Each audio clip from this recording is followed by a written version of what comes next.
Hey guys, tonight we start with a question that has probably gotten more authors in trouble with church censors than any other. What if Jesus had children? What if the story you've heard since Sunday school was just the abridged version, edited for doctrinal safety? Imagine that after the resurrection, instead of disappearing into heaven like a perfectly written ending, he had a family. What if those children grew up, had children of their own, and somewhere hidden in plain sight, that bloodline still walks among us? And if that's true, what would it mean? Would Christianity as we know it unravel like an old tapestry with one loose thread? Would kings and queens have spent centuries quietly measuring their own veins for traces of divinity? Or would the world barely notice because we've already grown numb to outrageous truths? Picture it, a bloodline that carries both the crown of thorns and the crown of earthly power. Not just a theological symbol, but actual DNA passed down like your grandmother's soup recipe, except with more potential to ignite wars. This is where the what-ifs start to tumble over each other. What if this bloodline ended up ruling medieval Europe? What if rival dynasties knew and tried to erase it? What if that erasure wasn't just political, but sacred, a command from the highest altars? You probably won't survive this history lesson without shaking your head at least once, because it's not the kind you learned in school, and it begins, not in dusty scrolls, but with a single, shocking act of violence that rewrote the royal family tree. So, before you get comfortable, take a moment to like the video and subscribe, but only if you genuinely enjoy what I do here, and drop your location and local time in the comments. I want to see just how far this rabbit hole will stretch tonight. Now, dim the lights, maybe turn on a fan for that soft background hum, and let's ease into tonight's journey together. You stand in the chill of a forest clearing, the mist hanging low like a secret trying to keep itself. It's the 7th century, and somewhere ahead of you a King Dagobert II is riding, unaware that his life has only minutes left. His reign has been brief, and though he's descended from a long line of Merovingian rulers, his position is fragile. Not because of incompetence, but because of lineage. Some whisper that the Merovingians are different, chosen maybe not by God, in the way popes approve, but by something older, more dangerous to the Church's carefully managed truth. The crunch of hooves on frozen ground is the last sound Dagobert hears before the assassin steps forward. It's over quickly, a spear thrust, the king tumbling from his mount, crimson soaking the frost. Historians still argue whether this was a simple political coup or a strike ordered with Rome's blessing. What is certain is that this killing was no random act.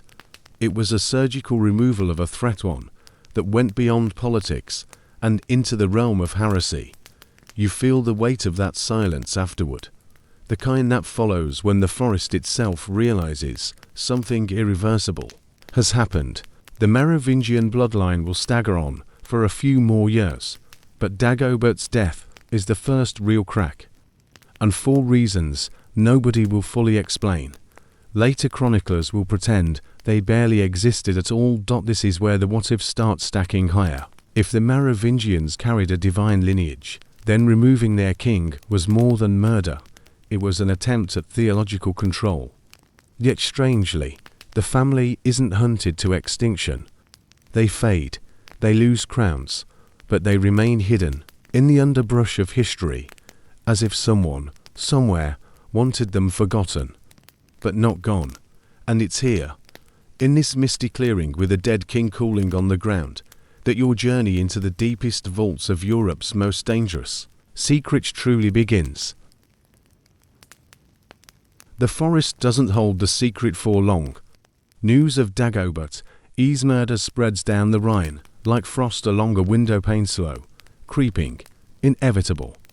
By the time it reaches the monasteries, the story has already split into two versions. In one, the king was an unfit ruler who met the predictable fate of medieval politics, betrayal at the hands of someone close. In the other, whispered after Vespers, when the candles have burned low, he was the victim of a conspiracy that stretched from Austrasia to Rome itself. You follow the murmurs into the scriptorium of an abbey, where a monk pauses over his parchment, His quill hovers, trembling, as if he can't decide whether to write the truth or the version that will keep him alive. The ink blots like a heartbeat on the vellum. He knows too much. That Dagobert's murder wasn't about taxes or territory. It was about silencing a claim one that might trace the king's ancestry to a far more dangerous figure than any Frankish warrior. Historians still argue whether the Merovingians themselves believed in this divine connection or whether it was propaganda spun to give their rule an unassailable aura. But the effect was the same.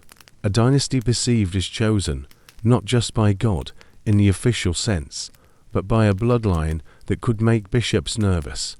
After all, if kings carried a divine inheritance, what did that make the Pope? The assassin, a man named Iones, didn't act alone. The trail winds through the court of Ebroin, mayor of the palace, a man who had more power than the king and no patience for rival authority. Ebroin's motives practical. Political merged neatly with the church's interest in keeping any sacred genealogy firmly under ecclesiastical control. And here's a quirky detail. Dagobert II, unlike many kings of his era, was known for resisting the manipulation of Rome. He had been exiled in his youth, sent to an Irish monastery for education after his father's death, an education that likely included a lesson in obedience to the church. But when he returned to the throne, he governed with a streak of independence that made him inconvenient. Some chronicles even hint that his court tolerated, if not encouraged, certain pagan customs remnants of older Merovingian ritual. You can almost hear Ebroin and the bishops muttering over their wine. This will not do. The killing at Wouvres in 679 was the turning point. It was as if someone had yanked a thread from the tapestry of the Frankish realm, and the weave began to shift.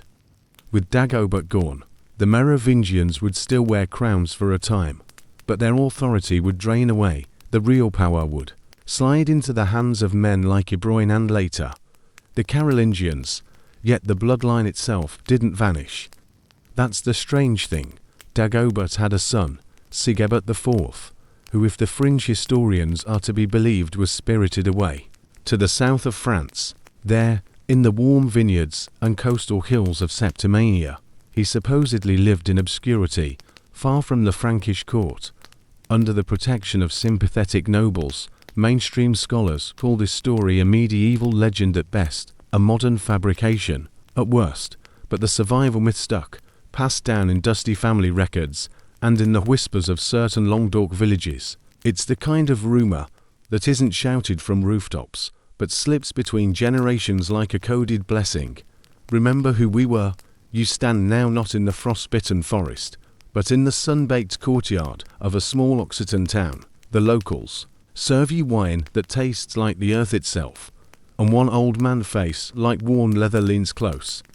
His words are half in French, half in the old Occitan tongue, and all of them are meant to be remembered only in the dark. The king's seed never died. It's a dangerous claim. If true, it would mean that the direct descendants of Dagobert II and possibly of something far older walked through medieval Europe as ordinary lords, merchants, maybe even monks, while the church preached that they no longer existed.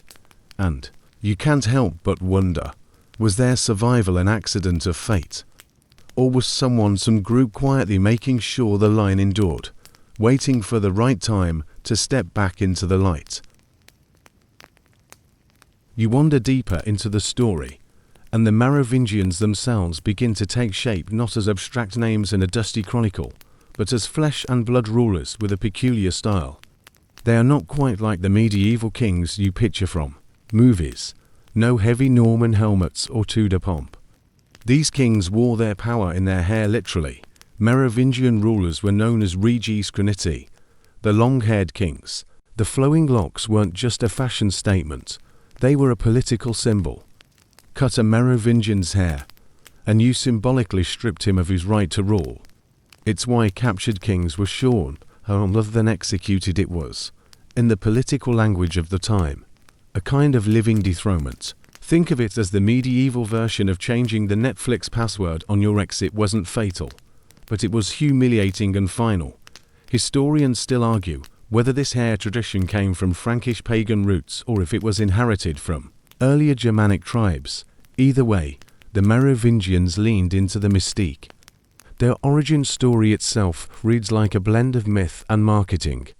The dynasty's founder, Merovic, was said to be the son of a sea creature, possibly a kind of Neptunian beast, possibly an ancient god. You can almost see the court poet leaning in, eyes wide, as he recites this tale by the fire, a queen impregnated not just by a king, but by something other, giving rise to a line, both royal and supernatural. In practical terms, the Merovingians ruled much of what is now France, parts of Germany, Belgium, and beyond. They were warrior kings, riding at the head of armies, settling disputes between dukes, and brokering alliances through marriage. But unlike the tightly centralized kingdoms of later centuries, their realm was more like a quilt stitched together from semi-independent territories, each with its own ambitions. And here's a quirky detail you'd not have guessed. Merovingian kings often traveled constantly, living out of portable courts. They had no fixed capital in the early centuries. Instead, they moved between royal estates, bringing the entire administration with them. Imagine your whole government on a medieval road trip, complete with baggage wagons full of gold chalices, religious relics, and probably a few half-asleep monks bumping along on mules. Yet for all their movement, the dynasty cultivated a sense of sacred stillness. The king wasn't just a ruler, he was a mediator between heaven and earth. Whether that belief was genuine or carefully cultivated for political reasons, it gave the Merovingians a resilience that kept them on the throne for nearly 3 centuries. Then, the records start to thin. By the late 7th and early 8th centuries, the Merovingian kings appear less and less in the chronicles as active rulers. Instead, another title begins to dominate the parchment: Mayor of the Palace. These were the chief ministers, the power brokers, who began to run the kingdom, while the kings became figureheads. In some accounts, the monarch was little more than a ceremonial presence, wheeled out for big feasts and coronations like a prized but slightly confused mascot.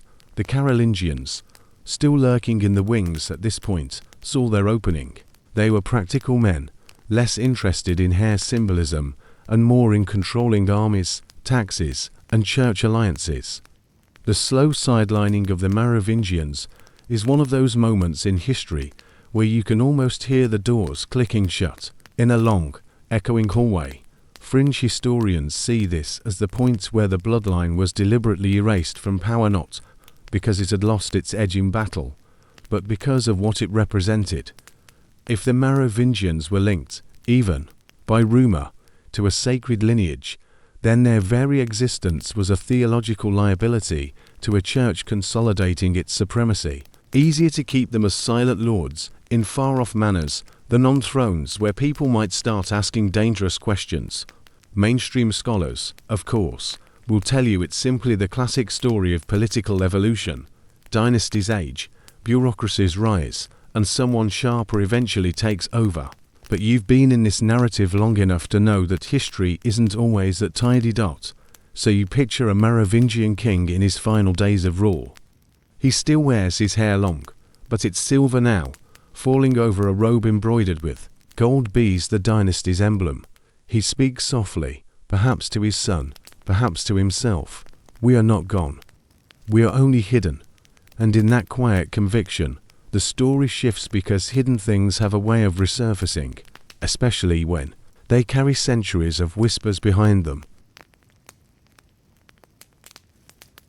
You follow the thread into the heart of the Merovingian world, where myth and ritual were as much a part of governance as taxes and swords. The official histories paint these kings as Christian rulers, baptized, blessed, and crowned under the authority of the church. But scrape the gold leaf off that image, and you find older patterns, pagan shapes, lingering under the Christian paint. They ruled in a world where conversion didn't erase the past so much as hide it under a thin veil. Take the long hair you already know about. It wasn't just about kingship.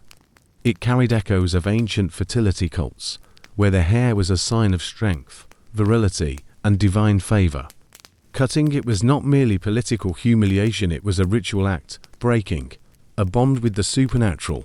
Historians still argue whether Merovingian coronations secretly blended Christian blessings with remnants of Druidic rites, perhaps whispered in a tongue the priests pretended not to recognize. You imagine a coronation, incense curling toward a painted ceiling, a bishop anointing the king's forehead with oil, chanting Latin prayers, and somewhere behind him, an old woman from the countryside murmuring a blessing in a dialect older than Rome, tracing a spiral over her heart. The Merovingians also embraced symbols with layered meanings. The bee, for instance, was a royal emblem, golden, industrious, seemingly harmless, but capable of a sting. To the church, bees represented piety and order. To older traditions, they were messengers between worlds, carrying souls like pollen. Napoleon would revive this symbol centuries later, claiming it connected him to the first kings of France, but you wonder whether he really knew the full weight of what he was borrowing. Here's a strange fact you might not have heard. Certain Merovingian rulers were buried not in standard Christian fashion, but in ways that hint at hybrid beliefs: graves aligned toward the rising sun, weapons laid beside them, charms tucked among the relics of saints. Historians, predictably, debate whether these were just local customs or deliberate nods to pre-Christian ancestors. And then there were the rituals of kingship itself. The Merovingians were believed to have healing powers, the roi thaumaturge tradition especially over scrofula, a disease known as the king's evil, whether through divine blessing, clever placebo, or well-timed seasonal recovery. The people believed in it. Imagine standing in a long line outside the royal tent, clutching a sick child, convinced that one touch of the king's hand could change fate. But the rituals didn't just serve faith, they reinforced loyalty. In a fractured realm, where dukes and counts might ignore the king's orders if it suited them, shared ceremonies became the glue. A wedding, a baptism, a royal funeral, these weren't just social events. They were reaffirmations of the king's right to rule. Of course, not all the symbolism was so gentle. Coins from the period often bore the king's image alongside crosses, as if to say, I serve God, so to oppose me is to oppose him. Yet here's the quiet twist. In some cases, behind the cross was a faint, almost ghostly design: spirals, knots, and patterns with no Christian explanation. Fringe researchers see these as fingerprints of an older code, the kind that doesn't vanish even when you're told to forget it. The tension between pagan memory and Christian authority must have been palpable. You can almost feel it in the court.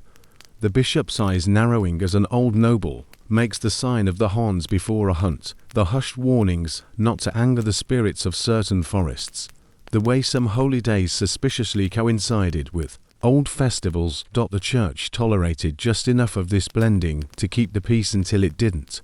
And when the time came to replace the Merovingians, that older symbolism became an easy target. The long hair, the bees, the solar alignments, these could be reframed as signs of superstition, heresy, even devilry. But for the people, the myths didn't die. They went underground, becoming fireside stories, carved symbols in chapels, and songs sung in half-forgotten dialects.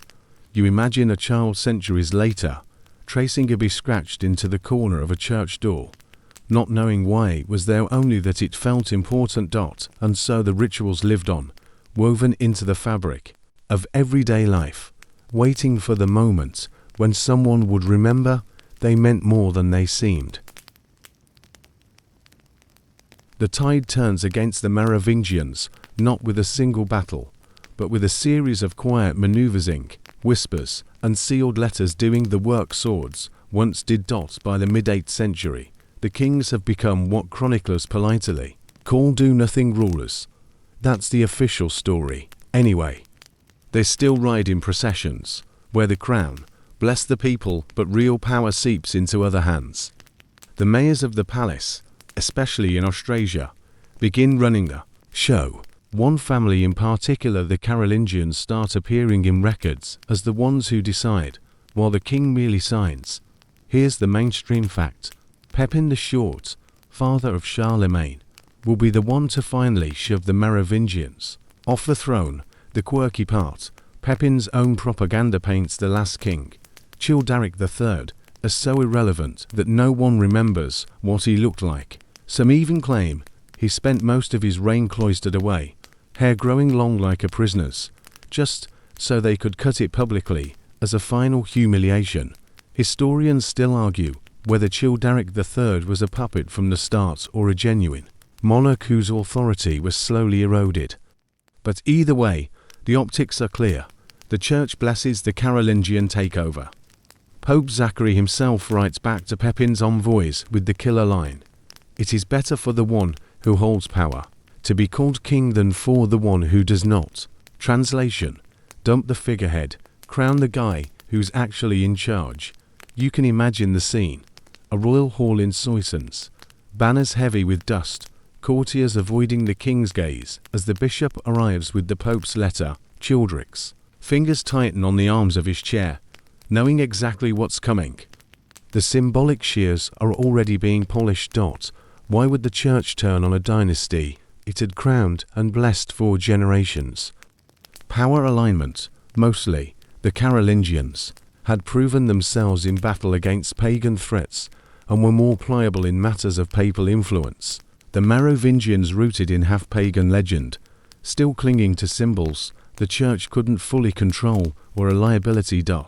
And here's where the quiet rewriting begins. Carolingian-era scribes downplay Merovingian victories, inflate their laziness, and subtly reframe their sacred mystique as outdated superstition. Even coins and seals get melted down, replaced with cleaner, holier imagery. A bee might buzz innocently enough, but in the wrong context it could be seen as a pagan sting against Christian order. Of course, not everyone buys the official narrative. In taverns, you might still hear someone mutter that the Merovingians were betrayed, that Pepin's rise was less about divine will and more about strategic bribery and marriage alliances. And if you walk into certain rural chapels, you'll still find there marks a faded fresco of a long-haired king, a carved stone with a sunburst pattern tucked into the wall like an accidental relic. But as far as history books are concerned, the handover is neat and clean. The lazy line ends. The great Carolingians begin. It's like a magician switching cards, while making sure you look at his other hand. The most chilling thought: if the bloodline carried something dangerous politically or theologically, the best way to hide it wasn't to destroy it, but to let it fade into obscurity. Its members melting into the nobility. Its name becoming a footnote. By the time Charlemagne's empire rises, the Merovingians are remembered as quaint curiosities, and yet, every so often, you find a scrap of parchment, a whispered genealogy, a symbol on a tomb that suggests they didn't vanish completely, they just stopped, letting you know where to look. The divine bloodline hypothesis doesn't start with conspiracy thrillers or paperback potboilers. It begins with the quiet, dangerous idea that some rulers might not just rule by God's will, but actually be of God's blood. In the case of the Merovingians, that rumor isn't born from the Vatican, it grows in the shadows where pagan legend meets Christian theology.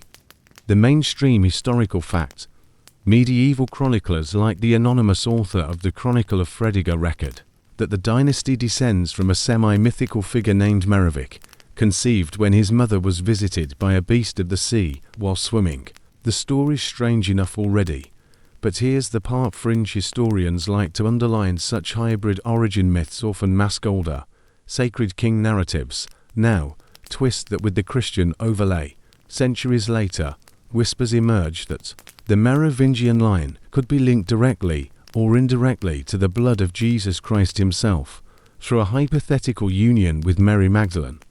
To Orthodox ears, that's theological dynamite. If true, it means royal legitimacy doesn't come from papal blessing, but from a genetic claim to the Messiah.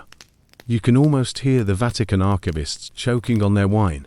Historians still argue whether this theory is pure modern invention, a medieval rumor misread by later romantics, or a deliberate smear by enemies of the church. What's certain is that the Merovingians cultivated a kind of sacral authority, long hair, as a sign of divine favor, supposed healing powers, and a ritualized kingship that sat awkwardly beside the bishop's crozier. The quirky tidbit: in some French villages, well into the 19th century, locals claimed certain noble families had the blood and should be treated with special respect. Descendants, so they said, of the long-haired kings. Even without historical proof, the echo of that prestige lingered like a faint perfume. And here's where the danger lay. If you believe the king is literally of divine descent, you don't need the Pope's approval to follow him. You might even ignore the Pope entirely. That's the nightmare scenario for a medieval church authority, a rival legitimacy so ancient it can't be excommunicated out of existence. Picture this: a candlelit scriptorium, an abbot leaning over a manuscript, deciding which genealogies to copy forward and which to lose in the shuffle.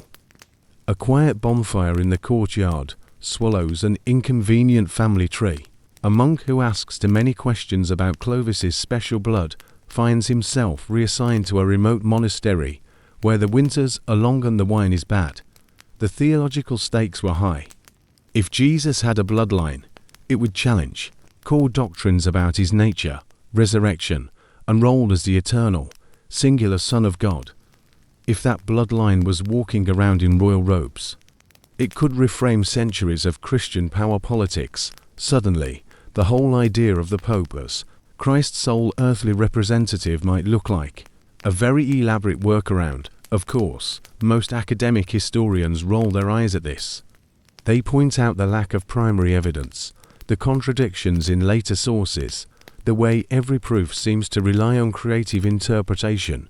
But fringe researchers and occasionally French nobles with suspiciously old coats of arms keep the embers glowing. Because here's the thing, in politics, it's not always about what's true. It's about what people believe could be true, and the idea of a sacred, half-hidden royal bloodline that has the kind of mythic gravity that no papal bull can erase. If you go looking for the tomb of Dagobert II today, you won't find it. Not because it's locked away in some cathedral crypt with velvet ropes and a plaque, because it's gone, missing, swallowed by time, by war, and maybe by someone's deliberate hand. Mainstream historical fact first. Dagobert II was assassinated in 679 CE, almost certainly by political enemies who found his independence inconvenient. Chroniclers place his burial at the church of Stenay in the Ardennes. Pilgrims once came here to venerate him as a saint. There was a cult of St. Dagobert, candles lit in his name, prayers said for his intercession. Now, here's where things get slippery. Over the centuries, the veneration faded, the records thinned, and at some point, the king's remains vanished. Historians still argue whether they were destroyed in the upheavals of the French Revolution, moved in secret during earlier wars, or quietly relocated by parties who didn't want relic hunters or genealogists getting any bright ideas. In Stenay itself, the whispers never died. Old locals used to say the church cellars had been bricked up to hide a chamber where a sarcophagus once stood. Others claimed a tunnel ran from the church to the nearby river, used in the night of the removal. And then there's the half-forgotten rhyme, still muttered by a few elderly residents in the 20th century. Leo au chevaux d'or dort sous la pierre qui chante. The king with golden hair sleeps beneath the singing stone. No one can point to a specific stone, of course. That's the trouble with poetic clues. The quirky tidbit. In the early 1900s, a brewer in Stenay put a Merovingian be the royal emblem on his beer label, claiming his hops were blessed by the king's ghost. Marketing genius or inherited legend, it kept the connection alive in the town's identity. For those who chase the divine bloodline theory, Dagobert II's missing body is more than a curiosity, it's a gap in the chain of custody. Without physical remains, DNA testing is impossible. Without bones, there's no chance to measure, examine, or confirm anything about his lineage. You imagine standing in the cool shadow of Stenay's rebuilt church, the floor tiled in neat modern squares, Somewhere beneath your feet, maybe a few meters down, might lie the missing king. Or maybe not. That uncertainty is exactly why the mystery still breathes, and every time you leave, there's the strange pull to glance back, as if the walls are keeping an eye on you. Or maybe it's just the knowledge that somewhere, someone still knows where the Merovingian king is sleeping and isn't talking. If you've ever stood in front of a beehive on a warm afternoon, you know the feeling. It's more than a sound, it's a vibration in the air. Now imagine that hum woven into the banners of a dynasty. For the Merovingians, the bee wasn't just an insect, it was a symbol of immortality, divine right, and a golden connection to something older than Rome, older than Christianity itself, mainstream historical fact. Archaeologists have actually unearthed gold bees, dozens of them, at the burial site of Childeric I, a Merovingian king who died in the 5th century. They were exquisitely made, their wings spread, their bodies shimmering in a way that suggested wealth and meaning. Napoleon himself was so taken with this emblem that he adopted it for his own imperial imagery, consciously tying his reign to the mythic prestige of the first kings of France. But to the Merovinci, that shadowy, possibly fictitious branch of the Merovingian legacy, these bees were more than decoration. They were part of a code. Some legends claimed the bees symbolized the soul's rebirth and the unbroken royal line. Others suggested the bee was the mark of a people whose origins stretched back to the ancient Near East, perhaps even Jerusalem. The fringe tidbit.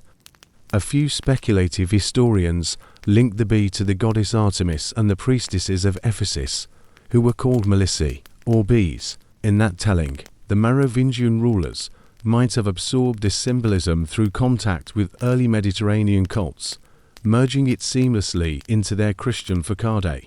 Historians still argue whether the Merovingian use of the bee was purely decorative, political propaganda, or something more esoteric, an emblem recognized by initiates as a claim to sacred, possibly divine, blood. Then there are the little details you can't quite dismiss. In some French villages tied to Merovingian history, old churches feature carvings of bees tucked among the vines and angels. In one case, a modern restoration team swore they found a carved stone bee of a place that was never visible to the congregation, almost like it was meant for the priest's eyes only.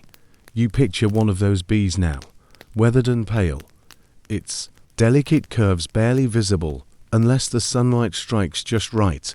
To the casual tourist, it's nothing. To the believer in the bloodline, it's a breadcrumb in a trail stretching across centuries, and so the bee hums quietly in the background of history, sometimes in the open, sometimes hidden, waiting for someone who knows how to listen. The beehive hum fades into the heavy tread of boots on stone. We're moving forward in time now into the shadowy corridors of the Priory of Sion. The name itself feels like something dreamt up for a late-night thriller, and yet, at least on paper, it was real. Mainstream historical fact. The Priory of Sion was officially registered in France in 1956 as a small club devoted to local heritage. Nothing too exciting until the 1960s, when strange documents began appearing in the Bibliothèque Nationale de France. These dossiers secrets, supposedly planted by a man named Pierre Plantard, claimed the Priory was an ancient organization dating back to the Crusades, sworn to protect a secret bloodline descendants of Jesus and Mary Magdalene. It was an intoxicating mix of alleged fact and obvious fabrication. On one page, you'd get a genealogy chart tracing kings of France back to biblical figures. On another, a suspiciously perfect list of grandmasters that included Leonardo da Vinci and Isaac Newton, as if someone were casting the most ambitious historical blockbuster of all time. The fringe tidbit. Some researchers insist that while Plantard's version was full of embellishments, he may have woven his own life into older, genuine whispers, borrowing the name of a real medieval priory and using it as camouflage for a personal or political game. And here's the odd part. A few of the details in those dossiers did line up with independent historical anomalies. The location of certain graves, the recurrence of odd symbols in village coats of arms, even references to Linea Sacra Regalis in obscure church records. Historians still argue whether Plantard was an ambitious conman, a deluded true believer, or the frontman for something more dangerous, someone who put the truth in plain sight, wrapped in enough nonsense to discredit it. You imagine Plantard at his desk, late at night, hands trembling slightly as he slides another forged jet half-true page into a folder. Maybe he's smiling, thinking of how future readers will squint at his work, not sure which parts to believe. Maybe he's nervous, to knowing that even fake history can trigger real consequences if it steps on the wrong toes. The Priory's story, part fantasy, part possible fact, would spill far beyond France. It would inspire conspiracy theorists, historians, and novelists. It would feed into the modern Grail mythos, blending seamlessly with tales of Templars, bees, and hidden heirs. And just like that, a mid-20th century bureaucratic registration in a sleepy French town becomes another thread in a tapestry that's been weaving itself since the days of Dagobert II. The hum of the bees is still there, you just have to listen for it beneath the rustle of archival paper. The air thickens with the scent of parchment and candle wax as you step through the vaulted doorways of Templar history. Not the polished tourist brochures with chainmail reenactors smiling for selfies, but the real, dirt under the nails, sworn oath, ride till you drop Knights of the 12th century. Mainstream historical fact. The Knights Templar were founded around 1119, originally to protect pilgrims on the dangerous roads to Jerusalem after the First Crusade. Within decades, they had evolved into one of the most powerful military and financial organizations in Europe, owning land, operating a proto-banking system, and answering only to the Pope. Now for the fringe, some claim their pilgrim protection was a cover for a more esoteric mission, not just guarding travelers, but guarding knowledge specifically, the kind that could topple religious orthodoxy if it ever saw daylight. Theories pile up like stones in a fortress. The Templars stumbled upon the bloodline of Jesus in the Holy Land. They carried the proof back to Europe. They swore to protect it, or perhaps to use it as leverage against both crown and church. Historians still argue whether the Templars' rapid wealth was simply clever banking or whether it came from something far more shocking, blackmail of the divine variety. You picture them, riding under that stark red cross, the morning sun catching on polished helms, saddlebags carrying more than gold, perhaps relics, scrolls, or even the remains of someone whose very bones could rewrite theology. And here's a quirky tidbit. Bees again. Some Templar seals depicted not swords or shields, but hives, tiny hexagonal reminders that their work, whatever it was, involved building, storing, and protecting. Their abrupt destruction in 1307, when King Philip IV of France ordered mass arrests, might have been about debt, but it might also have been about silencing an order that had become too powerful, too informed, and too connected to whispers about the sacred bloodline. Imagine the final days before the crackdown, Templar strongholds buzzing with coded messages, ships slipping quietly away from French ports, perhaps carrying the Grail, not a cup, but a living lineage out of reach. Some to Scotland, some to Portugal, and some, maybe, to the same bee-haunted villages that remembered Dagobert. In the official record, the Templars vanished. In the unofficial one, they merely changed uniforms and missions, which means, if you follow the right trail, you might still hear the echo of Who's in the Dark. The whisper threads together bees, bloodlines, and a woman in red robes stepping off a boat on the southern coast of France. You picture her, Maria Magdalena, not as the penitent saint painted in dusty chapels, but as a fugitive, pregnant, eyes scanning the horizon for pursuers. Mainstream historical fact. By the Middle Ages, the legend of Mary Magdalene in Provence was widespread.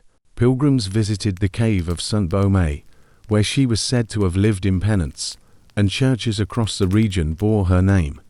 In Catholic tradition, her role was symbolic, devoted follower, witness to the resurrection. But here's where history's shadows lengthen. Fringe tidbit. Certain Provencal oral traditions hinted at something unspoken, that she did not come alone, that she brought a child, that her arrival marked the planting of a root that would one day wind through Merovingian kings and, eventually, into the political intrigue you've been tracing. Historians still argue whether these tales were medieval inventions to attract pilgrims or scraps of a suppressed genealogy, deliberately dressed in hagiography to keep the sharper truths hidden. Now, recall Hlodwig Clovis I, the first king to unite the Franks and be baptized a Christian. Some alternative historians stitch a thread from Mary Magdalene's supposed child to Clovis's line, claiming the Merovingians guarded more than territory. They guarded a divine inheritance. Even their chosen symbol, the bee, was said to predate Christianity, linking them to a sacred continuity older than Rome itself. Picture the coronations. The long-haired kings crowned under the sign of the fleur-de-lis, their court rituals containing subtle nods to something older and unorthodox. Each ceremony a balancing act, appear as good sons of the church, while quietly preserving their own sacred narrative. And here's a quirky twist. In the 17th century, Napoleon ordered the rediscovery and reuse of golden bees found in the tomb of Childeric I, a Merovingian king. He could have chosen the fleur-de-lis, the Bourbon symbol, but no, he chose bees, as if reclaiming a banner from a dynasty long buried. Was it imperial branding, or an encrypted nod to the same lineage the church had tried to erase? The more you follow these bees, the less they look like harmless honeymakers, and the more they resemble messengers, each wingbeat carrying fragments of a story that refuses to die. And so, the holy blood theory tightens. Mary Magdalene's journey to Provence, her child's survival, the blending into Frankish nobility, and the survival of the line through centuries of war, crusade, and politics. If even a sliver of it were true, it would mean the church's narrative rests on a missing chapter, and that chapter, once opened, could append the authority of 2,000 years. It's the kind of thing you think about at night, lying in bed, staring at the ceiling, and wondering who else has stared up, listening for the faint buzz of bees in the dark. The road now bends toward a colder wind, away from the sunlit hills of Provence and into the fortified silence of medieval abbeys. You find yourself at the gates of a Cistercian monastery, the white habits of the monks moving like ghosts between stone cloisters. Out here, away from bustling courts and political intrigues, the Bloodline's story would have been easy to misplace or easy to protect. Mainstream historical fact: the Cistercians, founded in 1098, valued austerity, manual labor, and a stripped-down form of worship. Their influence spread rapidly through Europe, and they became known for their agricultural skill, water engineering, and strategic land acquisitions. They weren't flashy like the Templars, but their quiet efficiency made them a force. Fringe tidbit: some alternative historians suggest the Cistercians were more than just pious farmers. Their connections to Bernard of Clairvaux, spiritual mentor to the early Templars, hint at a shared purpose. If the Templars were the sword arm, perhaps the Cistercians were the vault, holding not gold, but names, documents, and the careful, genealogical maps of a sacred bloodline. Historians still argue whether the Cistercians' rapid expansion was simply due to good management and papal favor, or whether they had discreet funding from Templar treasuries, funneled to safeguard something far more controversial than coin. You imagine monks bent over vellum manuscripts, their quills tracing not just psalms, but coded records, marriages, births, and alliances that ensured the survival of a lineage without drawing too much attention. In the margins, tiny B symbols might appear seemingly decorative, but to those in the know, a mark of continuity. It's here the two streams meet: Templar knights riding under red crosses and Cistercian monks in white robes, each working from opposite ends of the spectrum, one public, one hidden. The Templars could carry relics across battlefields. The Cistercians could bury those relics, metaphorically or literally, in their far-flung estates. Quirky fact: Some remote Cistercian abbeys were built with blind rooms, sealed chambers with no visible doors, accessible only through hidden passages. Officially, they were storage or architectural quirks. Unofficially, well, let's just say, they'd make ideal hiding places for objects that should never meet the wrong set of eyes. And you can picture it, a cold night in the 13th century, a cloaked rider arriving at a monastery gate. He carries no coin, no food, but something wrapped in oilcloth. The abbot nods once, opens the gate, and the rider vanishes inside. No records in the ledger. No witness to the transfer. By morning, the rider is gone, the package is gone, and in the scriptorium, a monk inks a B into the margin of an otherwise ordinary manuscript. Somewhere, hundreds of miles away, another B appears in another book, and the chain is unbroken. The beauty and the frustration of this theory is that it sits in the overlap of secrecy and devotion. Enough evidence to tease you forward, never enough to confirm, which might be exactly how they wanted it. The trail grows thinner now, like a path through winter grass still there, but almost swallowed by the years. You follow it north, past the comfort of French abbeys, and into the harder lands of Scotland. It's here, under the bruised skies of the Highlands, that some believe the Bloodline took refuge after the fall of the Templars. Mainstream historical fact: Scotland in the early 14th century was a land of rebellion and shifting loyalties. The Battle of Bannockburn in 1314 saw Robert the Bruce's forces defeat the English in a victory that cemented his rule. Around this time, rumours began to swirl that Templar knights, fleeing persecution in France, found sanctuary here.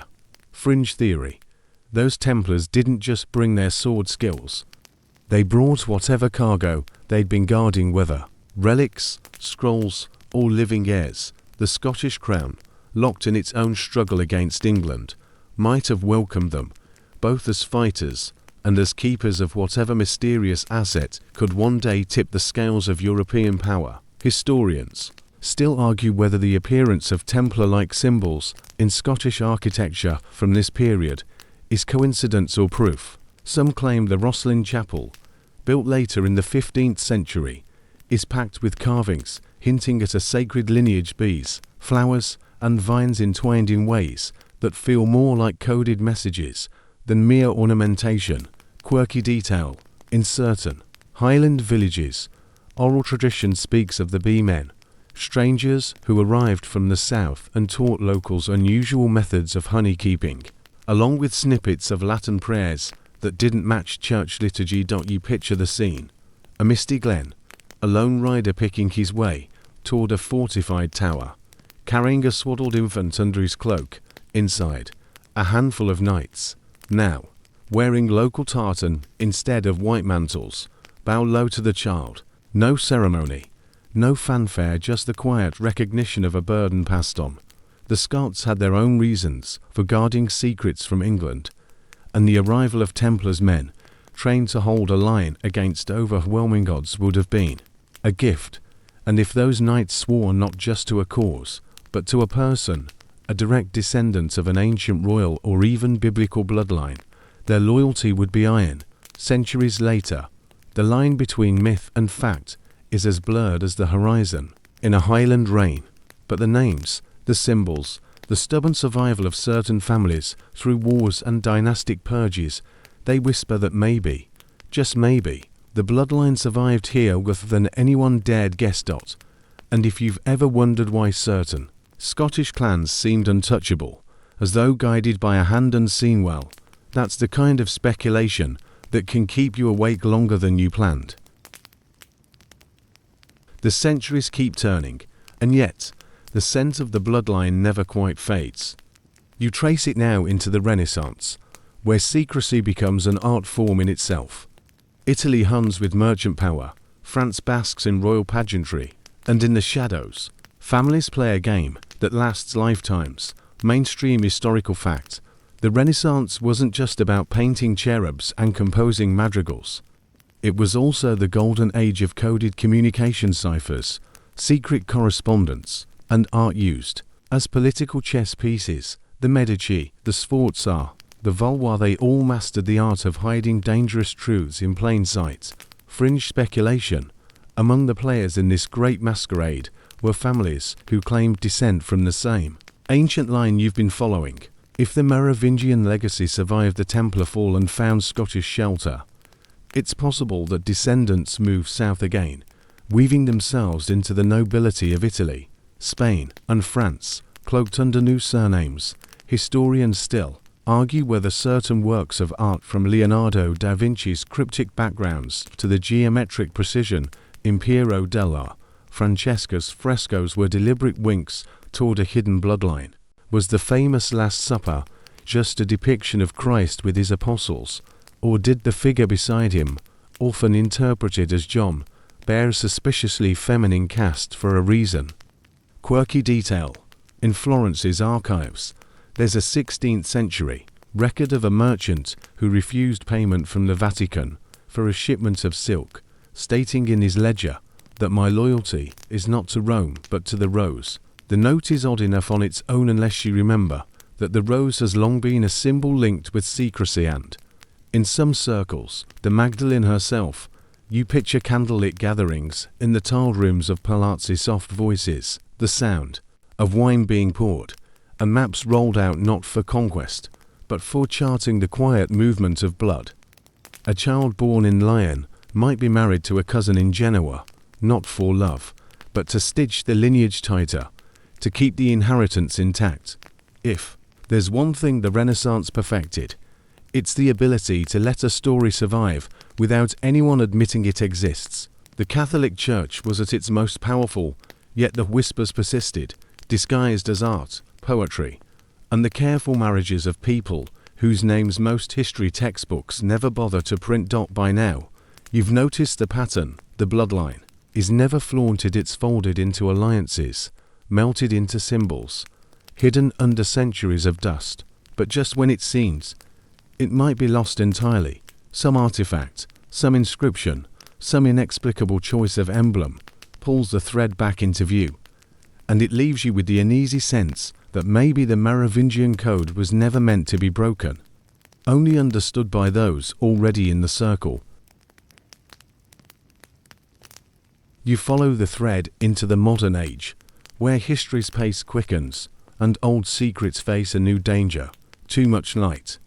Wars redraw borders, empires collapse, and suddenly, archives once sealed for centuries are flung open to curious eyes. Mainstream historical fact. The late 19th and early 20th centuries saw a boom in archaeology, genealogy, and historical scholarship. Societies like the British Museum, the Louvre, and the Vatican Library became both keepers and reluctant sharers of ancient documents. Some families quietly funded digs and manuscript acquisitions, always with an interest in the early medieval period, particularly anything touching Merovingian or Carolingian France. Fringe whispers. The interest wasn't purely academic. Certain aristocratic lineages, some with roots in Scotland, France, and Italy, were rumoured to be piecing together a genealogical puzzle that would connect them to the fabled royal bloodline. In these accounts, the goal wasn't to claim a throne, it was to hold proof, a kind of hereditary ace in the hole, should the world order ever shift. Historians still argue whether groups, like the 20th century Priory of Sion, were elaborate hoaxes or faint echoes of something real. The documents that appeared in French libraries in the 1960s claiming an unbroken descent from the Merovingians remain a battleground between skeptics and believers. Quirky modern twist. In the 1980s, a small town in France experienced a spike in tourism after a local mayor hinted that his village was part of this ancient inheritance. The story drew treasure hunters, conspiracy theorists, and even rock musicians eager to insert themselves into the myth. Souvenir shops sold bloodline wine and Templar honey. You imagine a dim backroom of a Paris cafe in the interwar. Years a table scattered with yellowed maps, photographs of stone carvings, and the genealogist's looping script. The attendees are a mix of titles and professions: a countess from the Loire, a Scottish laird, an Italian art dealer. They speak quietly over the hum of the city, swapping fragments of the past, like smugglers trading contraband. By now, the code feels less like a riddle to solve, and more like a story the world keeps retelling in different costumes. Maybe it's a safeguard truth diluted into legend, so it can't be destroyed. Maybe it's a test meant to be found only by those who've already walked most of the road you've just followed. And if the bloodline is still out there, it no longer wears chainmail or sits in castles. It walks in crowded streets, shops for groceries, answers emails knowing that its real inheritance isn't gold or land, but the weight of centuries and the quiet certainty of where it began. And now, as we leave the last candlelit archive and step out into the cool night air, the story begins to loosen its grip. The footsteps behind us fade, the doors we opened swing closed, and the names, so carefully guarded, fold themselves back into shadow. The streets are quiet here. You can almost hear your own breathing, slow and steady, as if the rhythm itself is part of some old ritual. The chill in the air carries a faint scent: stone dust, parchment, a trace of beeswax from some forgotten chapel. It lingers only a moment before the wine takes it away. You let your thoughts drift, no longer chasing the line of kings and codes, but watching how the lamplight pulls on the cobblestones. Each glow is a small island of warmth, and between them, the dark feels soft, not threatening. The weight of history is still there, but it's gentler now, like a blanket instead of armor. Whatever truths hide in the Merovingian code will wait. They've waited this long. You can leave them where they are, knowing they're still out there somewhere, woven into the quiet fabric of the night. So you take one last deep breath, let it out slowly, and turn toward the comfort of sleep.